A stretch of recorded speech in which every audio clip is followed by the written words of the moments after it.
Viewers, আসসালামু আলাইকুম। তুরস্কের ইস্তাম্বুলের একটি রেস্টুরেন্ট থেকে সকালে নাস্তা করতেছি, ভাবলাম আপনাদের সাথে শেয়ার করি।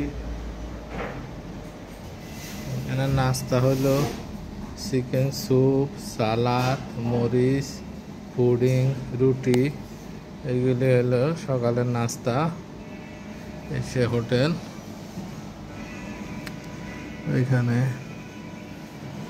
এখানে খাবারগুলি সুস্বাদু আছে। মাস্তাপা ইউএসটা ভিতরে কিচেনে লোক আছে। এখানে সকাল এখনো পাক রেডি হয় নাই। আমরা যেহেতু বাঙালি, আমাদের বেশি ক্ষুধা লাগে।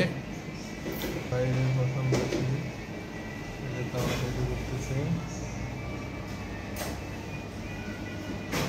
পিছনে সব খাওয়া রেডি আছে। সবাই ভালো থাকেন, আল্লাহ হাফেজ।